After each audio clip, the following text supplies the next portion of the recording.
eventually you get absorbed in, and you are Sonic.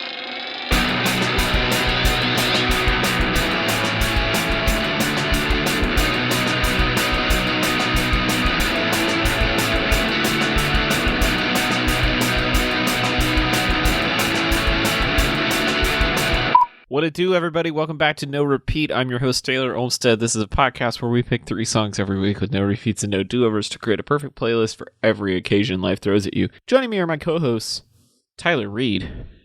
I imagined when you started your monologue just now, I feel like the what to do really made it seem like you were like a teacher who had like a nice cardigan on. And he like sort of like put like his like leg up on the table or whatever, and he's like, "All right, kids, let's sit down and have a thought. Let's talk about something." And Sean Evans. What a beautiful narrative about Dead Poets Society. You don't even have to watch the movie anymore. He just explained it to you. Suck the marrow out of life. Oh, Kermit, my Kermit. Kermit, my Kermit. Tyler, what was our challenge this week? This week, we were challenged to find the perfect song for this real goofy gif of a graphically reduced Kermit the Frog, rendered in full 3D, doing a little sexy dance. He's working that. Flipping and reversing it. Kermit's dropping it low. We will link... He's having a little bit of a good time. We will link in the show notes to the GIF, and it'll also be the chapter art for this chapter of the podcast if you're listening in a decent podcast app that supports chapters. So, how did we go about doing this? Give me your hot takes on sexy Kermit. So I will say, I think it's important to note, or at least this is my sort of like personal bias, is that I feel like there's 2 sort of ways I feel like people interpret like the Muppets. And like I feel like there's lots of like depictions of them sort of like in like the wild, or like in like remix culture where they're like strung out or they're like having a hard time. They're usually like smoking. They're just like, life is so hard.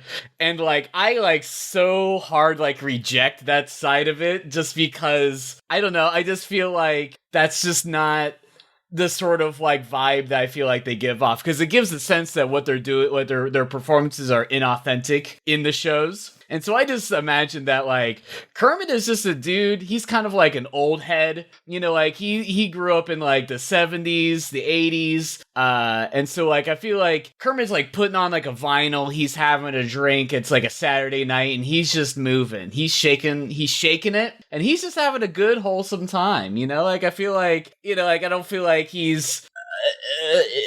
I feel like he's just sort of like it's like it's difficult to to depict Kermit, because I feel like he's been depicted in so many different ways, but I just feel like he's just sort of like a dude that's like just trying his best all the time, and it doesn't necessarily always work out that great. He's sort of like a Charlie Brown character in that way, and so like I don't know, I just feel like he's not necessarily like cool. So he's probably not like hip and up to like the new music. You know, I don't feel like he's, you know, I feel like he just kind of is who he is. And so I just kind of wanted to pick a song that I felt like was sort of like would be kind of coming out when maybe he was really into music and kind of like absorbing like new stuff, and, you know, sort of was like kind of coming out around the time that he was like doing like the Muppet Show and stuff. So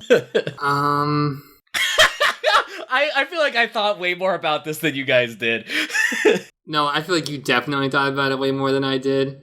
I just tried to find a song that I think Kermit would dance to like this, because it's not a whole dance. Like I just looked at some other GIFs. Yeah. And this is just a segment of a larger dance that Kermit does. Now that I know that, I'm still happy with what I picked. I wouldn't have changed it.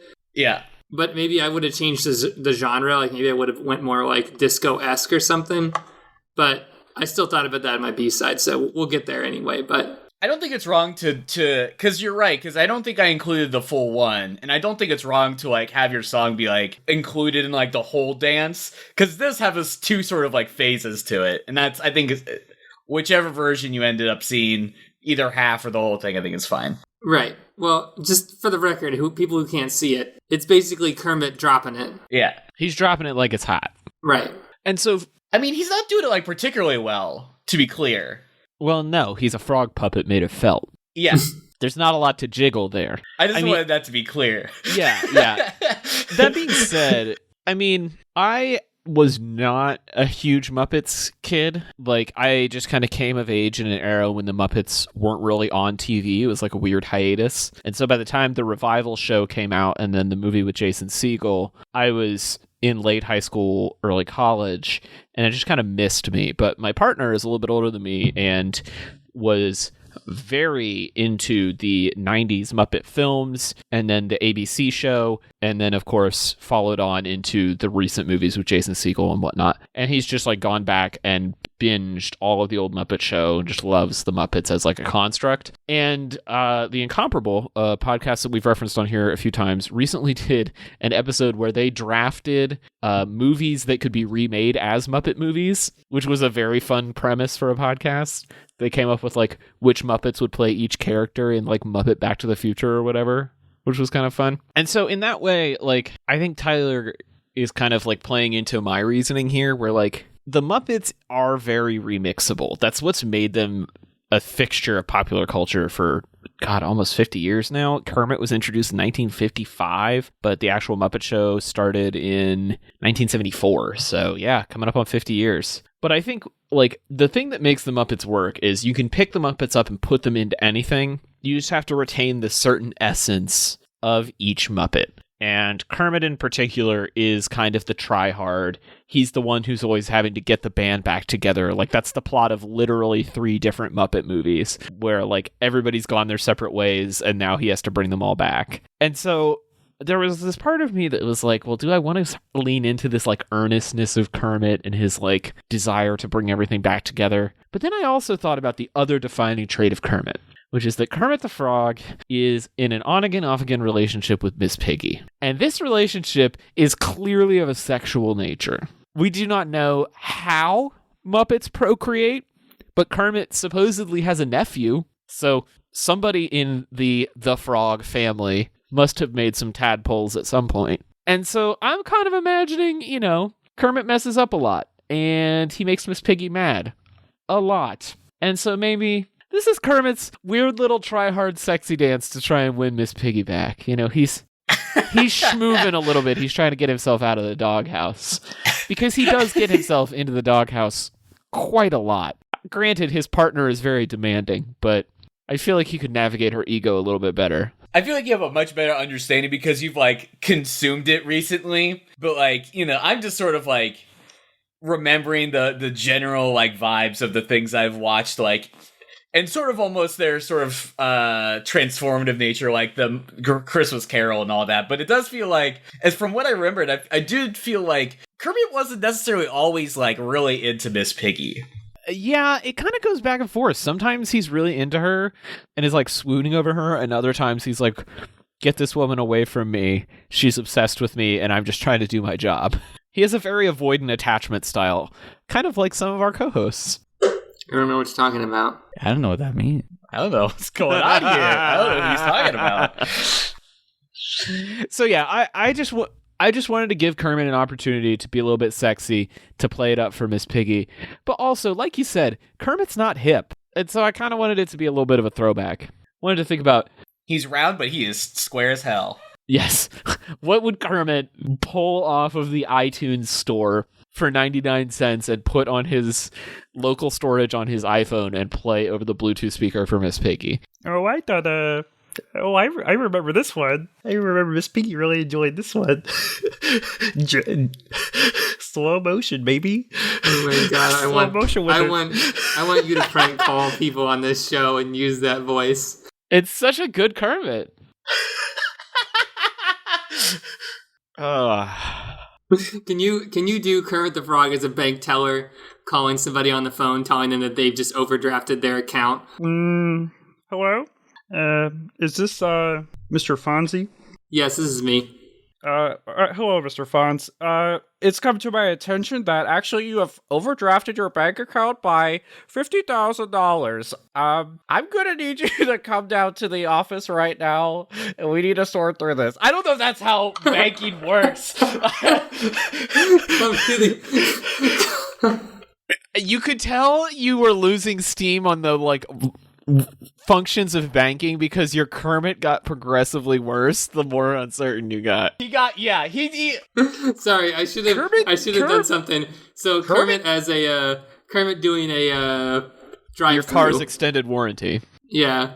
Yeah, can I get 3 Big Macs with cheese, please? Oh God, I'm losing it. It really falls apart if there's any words that if I've never actually had to say out loud in a Kermit-like voice.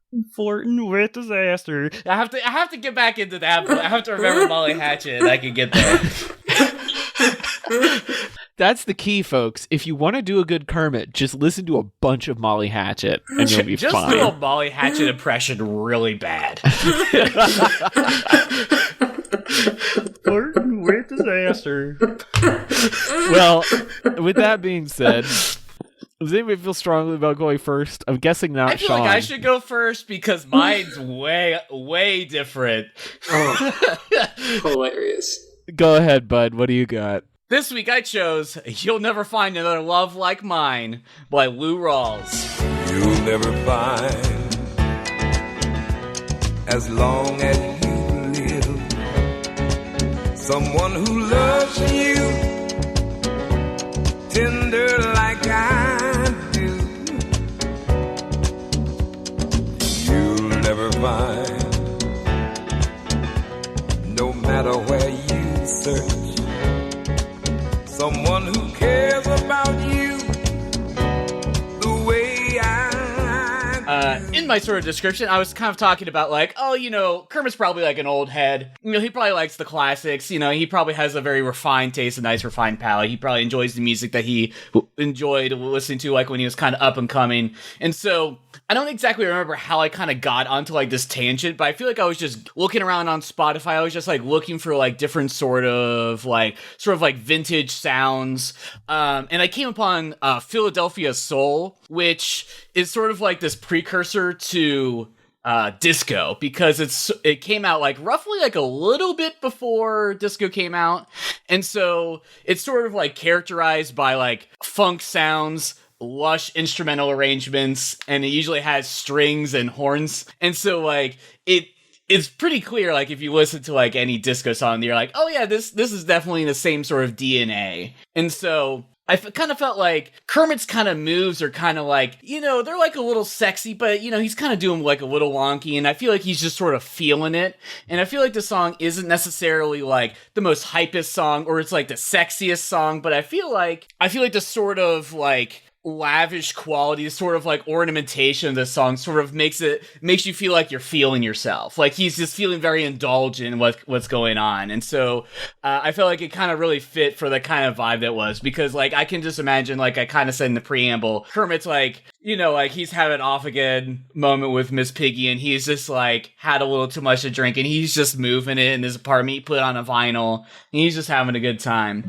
But I think this is definitely like a genre that I sort of like had some like knowledge of before, but like I'm kind of into it because I was already kind of like into it. I was kind of testing out the water with these disco vibes, but you know, I really do think that like the strings and the brass in the chorus are just so fantastic. I just love it. It's so like over the top, and then it just goes right back into like this sort of like crooning style, and so like there's good dynamics, and I feel like Lou Rawls just has this really like iconic, memorable voice that's just it's not necessarily smooth and buttery. There's a little bit of like a rasp to it. There's a little bit, you know, there's time to it there, and so I feel like it sort of like has a feeling of like having a little bit of a bad time, which is kind of related to Kermit kind of having a bad time. So yeah, so I don't know, I just thought this was a fun genre to kind of play with, and I felt like it kind of fit Kermit's vibe.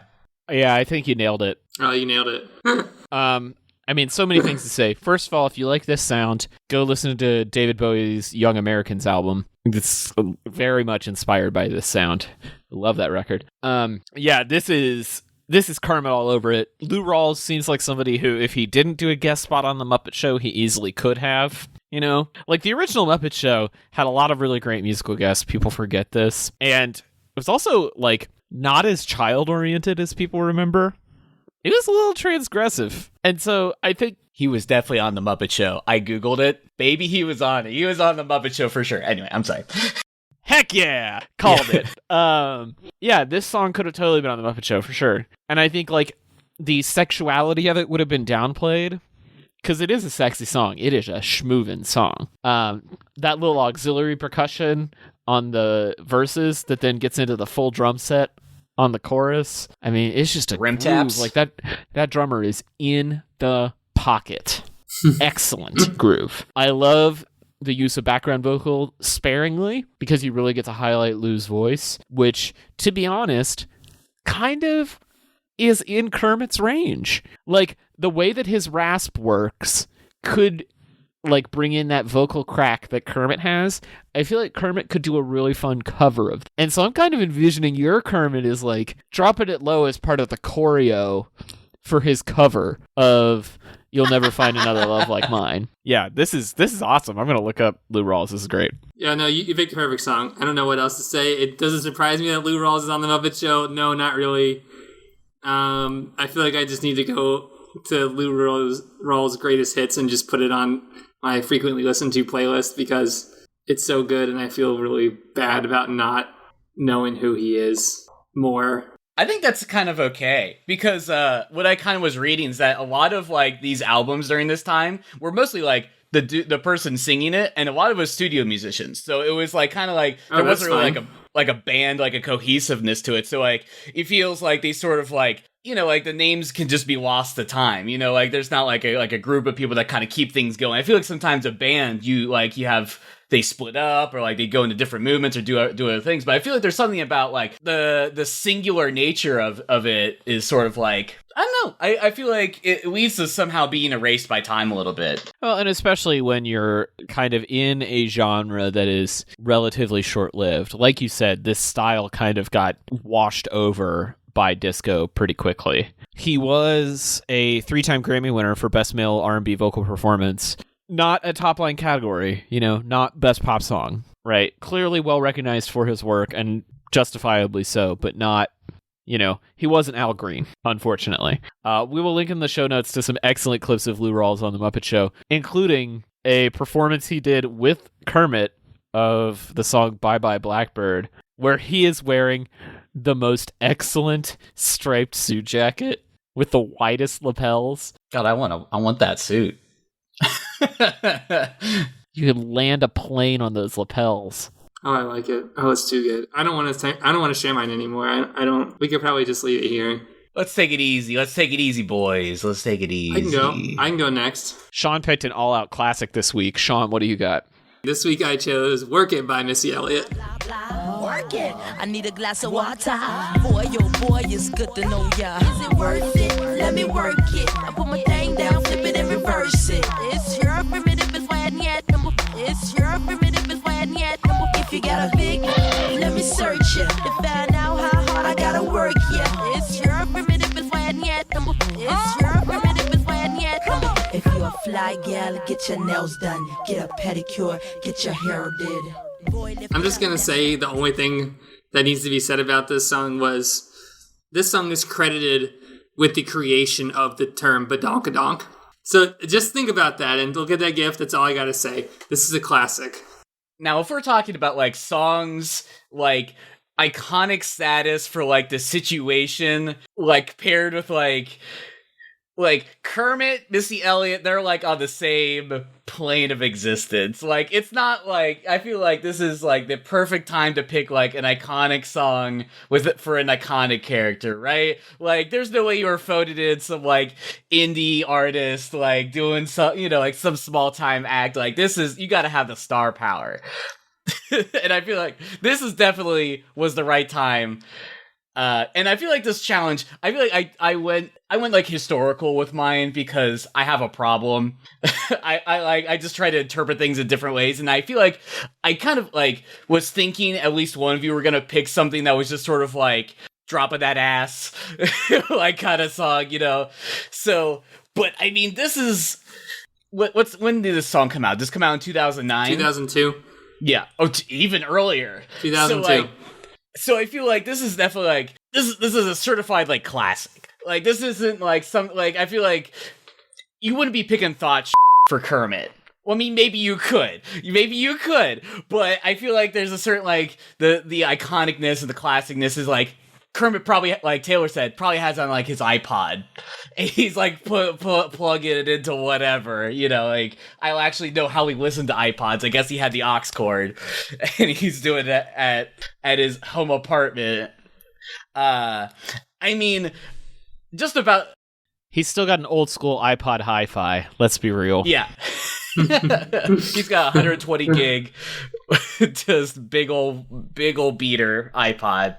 But yeah, I mean, I think what's also kind of fun about this song is like I had obviously heard this song before, right? Like I feel like most people have heard this, but I feel like I had only heard it in the context of like probably like a VH1 like clip where it's like you only hear like parts of it. But I love that she just so earnestly does the reverse rap, because like I like looked this up. I was like, Missy Elliott work it like performance, and like apparently within the last like few weeks, like some woman I guess is like a mom or whatever, and she was like, I sang this song or whatever, and she was like went on Ellen and they like performed it, and like Missy Elliott came out, and I was like, oh, she's just saying it. I mean, I guess at some point after you memorize the lyrics to literally anything, you're like saying something reverse doesn't actually matter.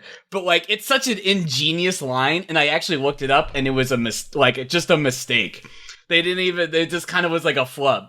But like it makes it so sick. It's such like ain't nobody else has ever like, well, don't quote me on this, but like no one else has ever just done that like whole cloth. Like it's such a good like flex. I mean, I feel like I've never really dug into Missy, but like this is definitely like one of those tracks for sure.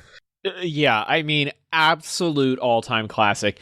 This is Missy at the height of her powers. This is Timbaland producing at the height of his powers.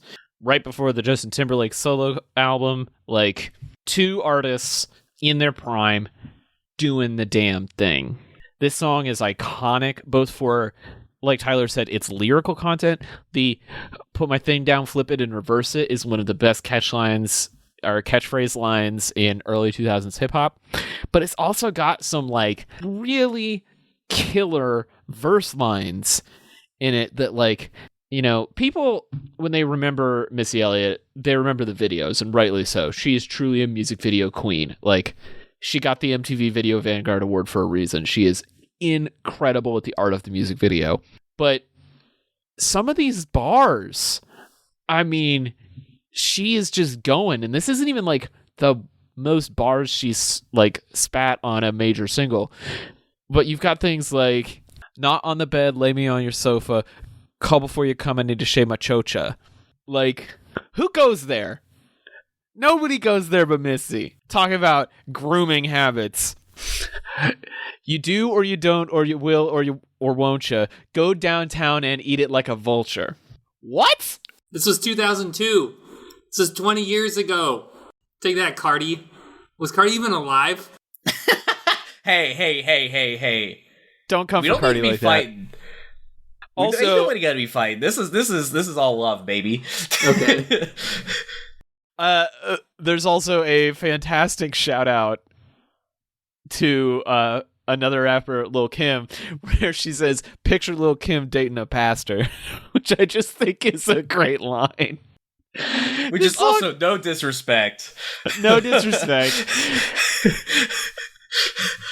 Like, the song is just so fun, and it reminds me like how much fun Missy Elliott was having while still being incredibly fierce and powerful. Like, oh man. And I feel like, like you said, Curtis probably got this on his iPod. He got it in a bundle. he downloaded the top 100 songs of all time. Yeah, exactly. He bought a Now That's What I Call Music and got Work It by Missy Elliott. This song is like an OG Dropping It Low song, for sure. You can't not move when it comes on. This one's a certified heat rock, guys. Certified classic. 5 days a week. When I was looking this song up on Wikipedia, it was really funny to me that even in the unedited version, they kept the elephant sound. How could they? Like, How could they that not? wasn't an edit. That was like how it's supposed to be. I was like, that is so funny. This song is so damn good. Now let's do it. Missy Elliott Muppet Show. Let's do a Google. No. No. Would have loved to see Missy chilling with Miss Piggy, though.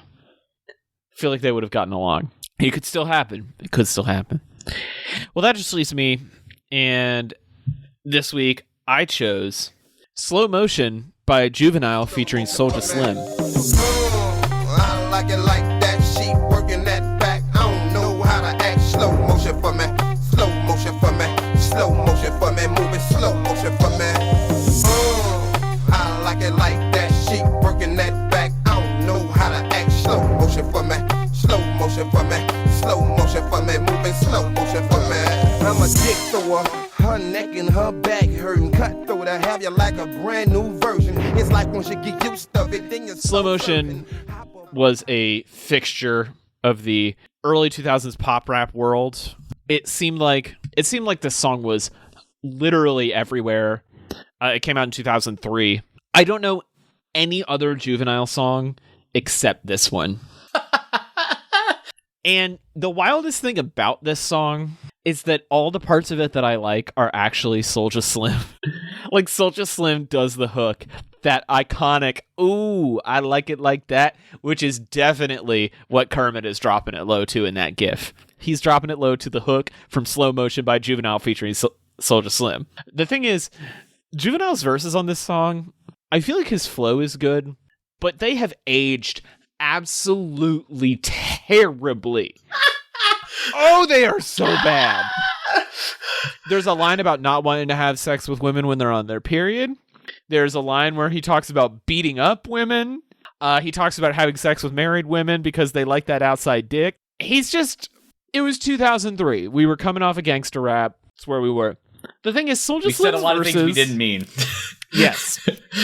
Soulja Slim's verses, much more tame, much more acceptable by modern standards, and honestly, his flow's pretty good too. I mean, I think it's probably fine.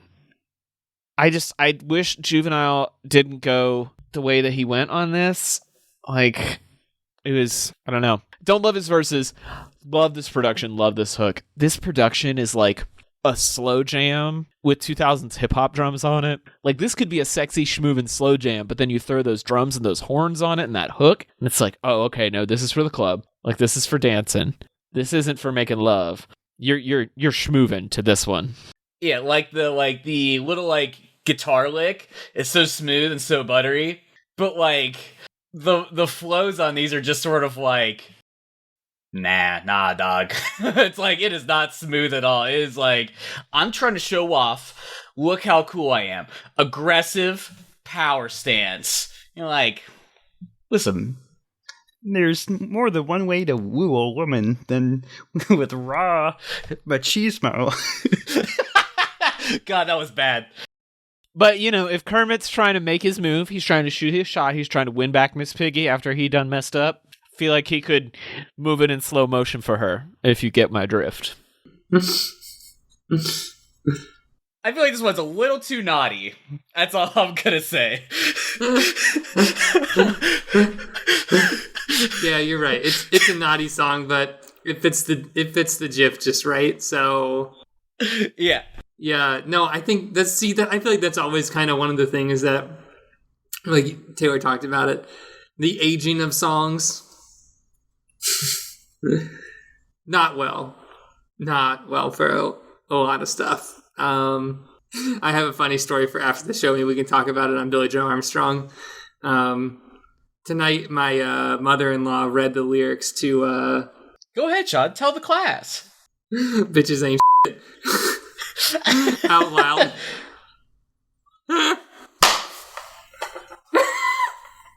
We'll talk about it on Billy Joe Armstrong. It was surprising. Didn't age well. We'll put it like that. Do we have any other things to say about Slow Motion by Yeah, I was Juvenile? like, Sean, do you have any additional thoughts? You can cut that part out. When was the song written? It came out in 2003. Okay. Or sorry, no. It was written in 2003, came out in 2004, but Soulja Slim, who does some of the verses in the hook, died in November of 2003, a few months before it was released. What? Man, I can't believe that that was happening then still. I don't know. I feel like it's like weird to me. The world has moved at a glacially slow pace. If you No, I guess I don't have anything else to add. Okay. This is also on his iPod for sure. This is also on a now that's what I call music. Oh, this has to be. This is probably on the same now that's what I call music CD. As Missy Elliott's work, it almost definitely. Yeah, Kermit did not purchase Slow Motion by Juvenile featuring Soulja Slim. It came bundled on something else he bought in his library. Yeah, he did not. He got it from a friend. You know, he had a huge hard drive of songs, and he said, "Oh, just like Gonzo was like, hey, bud, do you want to just download these 3 tera?" Gonzo would be into Juvenile. Well, he just, he does karaoke, or he does a little DJing on the side. And so he's got a few terabytes of songs, just ready to throw them out to anyone. So yeah, I agree that Kermit did not download the song on purpose. It was gifted to him in some capacity, but he will enjoy it just the same. All right. And with that fun tangent, B-sides for Kermit, we probably have a lot. I really only had 2. I felt like Drop It Like It's Hot was a little too on the nose. I mean, it's a great song, but And then I Just Want to Love You by Jay-Z. All right. Are we all settled in? I got Pressure by Ari Lennox. We got The Love of My Woman by Darrell Banks. We got Too Late to Turn Back Now by Cornelius Brothers and Sister Rose. We got Cola Bottle Baby by Edwin Birdsong. We got When Somebody Loves You Back by Teddy Pendergrass. We got Don't Leave Me This Way featuring Teddy Pendergrass. Which is also by Harold Melvin and the Blue Notes. We have Me and Mrs. Jones by Billy Paul. Everybody Plays the Fool by The Main Ingredient. Keep On Pushing by The Impressions. All right, we're going to get down to You Make Me Feel by Sylvester. Ooh, I Like Your Lovin' by Rufus and Chaka Khan. And then just a few...